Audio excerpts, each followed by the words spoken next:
በአንድ ሰው ምክንያት ገባ ባለማትያት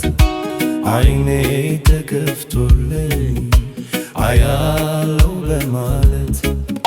ፍላጎቱን ሊያደርግ ፍቃድህን ትቶ አዳም ተሳሳተ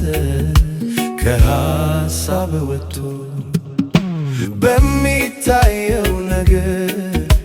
ልቤ እንዳይወሰድ ፍሬውን ለመቁረጥ እጄንም እንዳልሰድ የያዝኩትን ትቼ ሌላው እንዳያምረኝ